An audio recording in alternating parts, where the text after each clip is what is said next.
Payi yazamutse mu gaciro yongeye kuzamukaho ibice bikeya nyuma y'igihe kirekire irimo imanuka. Ni raporo dukesha ama exchange atandukanye yaristinze Payi mu gihe yari ifunguye open network arimo Mexes na OKX. Abenshi rero bahise bibaza bati ese iyi Payi yazamutse kubera iyihe mpamvu? Ese Payi iraza gukomeza kuzamuka? Ese support y'iyi Payi iri kuri kangahe? Resistance yayo se iri kuri kangahe? Muri iyi video nibyo tugiye kurebera hamwe. Guhaye ikaze mu kiganiro hano ni kuri Rugwiro Pro Zone Official. Ibiganiro byacu byibanda ku mafaranga ashingiye ku ikoranabuhanga rya blockchain, tubirebera hamwe kugira ngo twongere ubumenyi, twinjire mu isi ya Web3 tubibyaze umusaruro. Payi rero yazamutse ni nyuma yo gufungura nyine open network mu mwaka wa 2025. Payi yatangiye gucuruzwa, ari naho turebera ko Payi nyine yazamutse cyangwa se yamanutse ku bantu tutari dusanzwe tubana mu biganiro. Yemerewe gucururizwa kuri OKX, Mexes, Bitget n'ahandi. Ushobora kuba uri kuyirebera rero kuri exchange itandukanye niyo ndi kureberaho, ntabwo bashobora gusigana cyane candlestick ziba zisa. Ibi rero byabaye nyuma yuko ifunguye open network batangira gucuruza, benshi bashobora kugura no kugurisha iyi coin. Mu minsi ishize rero Payi yagiye izamuka mu gaciro cyane, byatewe n'amakuru mashya ajyanye no kugera ku ma exchange akomeye nkuko Mexes ibitangaza, mu gihe bari biteguye kulistinga kuri Kraken exchange biteguye n'umunsi wa Payi Day. Iyi Payi yarazamutse. Impamvu Payi yazamutse rero dushobora kuyishingira ku mpamvu eshanu zikomeye. Amakuru yo kongerwa ku ma exchange manini ashobora gutuma iyi Payi izamuka, nk'igihe havuzwe ko igiye kujya kuri exchange nini zishobora kwishyira ku kindi cyiciro, byateje icyitwa FOMO cyangwa se fear of missing out. Iyo exchange nini ishaka gushyiraho coin, abantu benshi bayigura ku kigero kiri hejuru nyine kuko baba biteguye ko igiye gutanga amafaranga, bikazamura demand yayo maze igiciro cyayo kigahita kizamuka.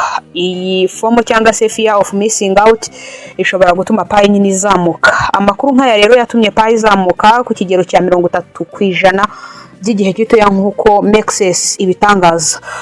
Ahangaha ikindi kintu gishobora gutuma Payi izamuka, abantu benshi batangiye kuyigura kubera ko bategereje ko mu minsi iri imbere hari ibintu byinshi Payi kuba team ishobora kuba yakora bijyanye na Payi Launchpad, kandi iyo abantu bayigura cyangwa se buyer ari benshi ndetse abayigurisha cyangwa se seller bakaba babaye bake, price ihita izamuka mu gaciro kayo, ibigomba guhita yiyongera. Nyine birumvikana ikintu iyo gikenewe ku isoko ari cyinshi abagitanga ari bake bihita bizamuka, ni bisanzwe nkuko mu buzima busanzwe nyine bigenda. Ibi ngibi rero byabaye nyuma y'amakuru mashya ya listing kuri exchange ya Kraken ihurirwaho n'abantu benshi batuye isi barimo abanyamerika ndetse n'abanyaburayi. Aha kandi ikiri gutuma Payi izamuka turagishingira ku ngingo ya gatatu ijyanye na market ya crypto iri kuzamuka muri rusange, na Bitcoin ifatwa nka big fish cyangwa se ko ariyo ihedinze crypto iri kuzamuka, direction yayo iri up trend, irimo irazamuka. Crypto market yose muri rusange iri kuzamuka, Payi nayo ibigomba kugendana nayo. Muri rusange yo muri Bitcoin bakuyemo amafaranga, ni ngombwa nyine ko n'izindi coin zihita zihababarira. Kugeza ubu ngubu Bitcoin niyo iyoboye. Aha kandi bishobora gushingira ku kijyanye na hype ya community ya Payi. Ubwo ni ingingo ya 4. Muri community ya Payi nini cyane irimo abarenga miliyoni 100, abantu barenga miliyoni nyinshi bamaze gukora KYC, abenshi bategereje kuba bahabwa nyine izi Payi cyangwa se hari n'abazihawe. Ibi ngibi rero bigatuma ibyo baganira kuri iyi coin bishobora gutuma hari abafata icyemezo cyo gushoramo amafaranga. Bishobora gushingira ku ngingo ya 5 ijyanye na speculation cyangwa se ibitekerezo by'abacuruzi. Hari abantu benshi rero bagura Payi bizeye ko izazamuka cyane mu gihe kiri imbere, ari byo bishobora gutuma iyi Payi coin yazamutse mu gaciro. Ubu turi kuvugana rero Payi iri kuri 0.19 n'irindi 9 nyuma bishobora kuyisunikira kugera kuri 0.20 cyangwa ikaharenga gato. Isoko rihora rigenda nyine, buri odukoze misiga ingaruka zo kumanuka cyangwa se zo kuzamuka. Iyi video bishobora kukugeraho rero yazamutse mu gaciro ho gatoya. Ahangaha ushobora guhita wibaza uti se Payi izakomeza kuzamuka? Abantu benshi barimo barabyibaza bavuga bati se iyi acceleration ikoze iraza kuza kugarukira he? ntabwo ushobora kubyemeza 100% ko pi ishobora kuzamuka, ariko dushingiye kuri market cyangwa se uko biri kugaragara pi ishobora kuba yazamuka mu gihe haba habaye ibi bikurikira.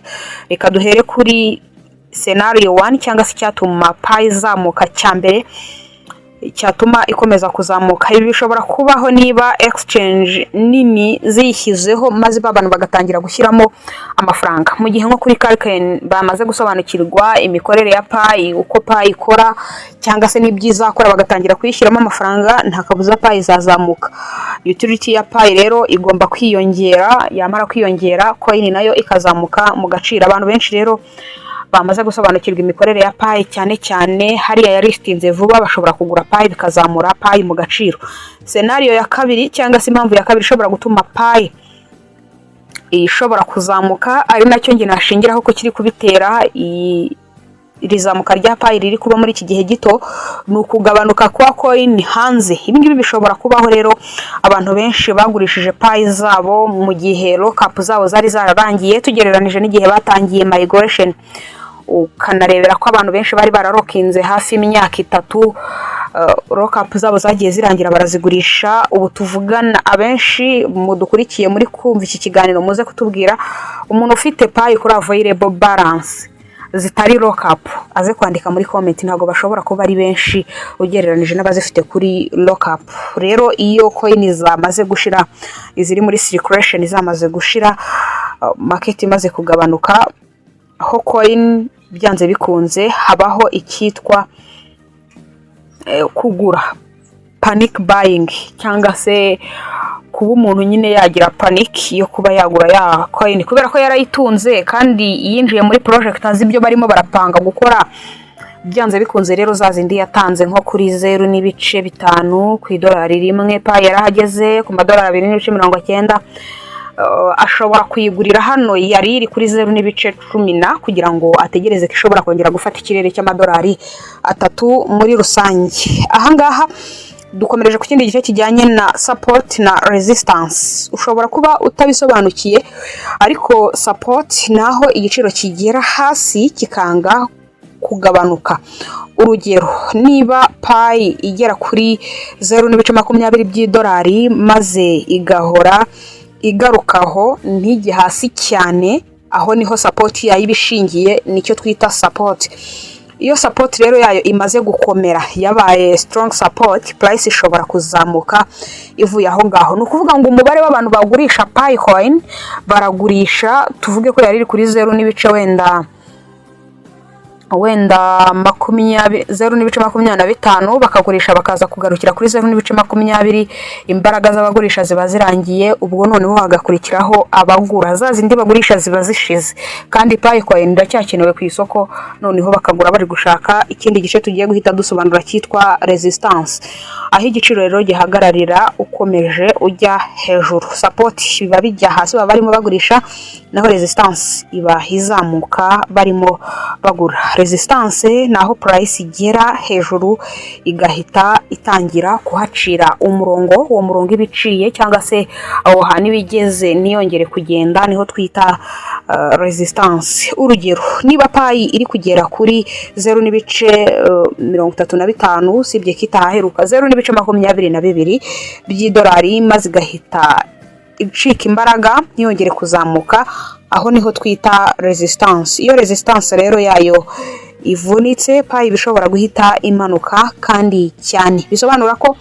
no gutegereza ko ishobora kuza kumena urukuta rwa 0.22. Iyo ni resistance ya pi kugeza ubu by'idolari.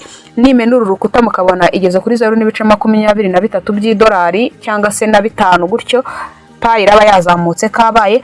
Ariko nanone imbaraga zayo niziza kuza kugarukira kuri 0.20 ikamena urukuta rwa 0.18 by'idolari, support iraza kuba imenetse. Ahangaha iri rero ni igice twita consolidation, iri mu byo twita consolidation ugereranije na market ya crypto uko ibarwa. Niza kuza kumena rukuta rwa 0 hagati ya 19 na 20, aho support turi kwishakira ikamanuka isatira kumena urukuta rwa 0.18 iraza guhita ikomeza kumanuka cyane. Bisobanura ko nta muntu n'umwe yemerewe kukubwira ngo gura crypto coin utaramara kwitegereza neza nimba yamaze kumena urukuta rwa support cyangwa se resistance. Uko wamenya support rero na resistance tubiciyemo muri make, uraza kuza gusabwa kureba niba chart ya Pi uri kureberamo bitewe na time frame cyangwa se ingengabihe washatse gushyiramo, ushakaho price yagiye igarukaho cyane, ikora cyane inshuro nyinshi, ushyireho nyine umurongo nubone haciye cyangwa se hamennye, aho ngaho niho uza kuza kuvuga uti imennye support igiye kuzamuka, igiye kumanuka, imennye resistance irazamutse, ufate icyemezo. Cyitonderwa ariko ku bapiyoniye hari ibintu ugomba kumenya. Ntabwo exchange zose ziba ziri gucuruza Pi zifitiye impuhwe na nkeya abapiyoniye muri rusange, kuko hari amakuru avuga ko Pi ziri kuri exchange zicururizwaho ari IOU token, ariko kandi ibingibi bishobora gutuma igiciro gihinduka cyane bitewe n'inyungu z'ama exchange, bagashyiramo icyitwa manipulation, hakazamo ama volatility n'ibindi. No mu gihe ibingibi byose rero biri kugenda biba, ni ngombwa ko ushobora kuba wakora analyze yawe. Inama ku bantu rero bafite Pi, ntukihutire kuyigurisha, tegereza amakuru yizewe, wige chart imbere yo kugira ngo ufate icyemezo icyo ari cyo cyose.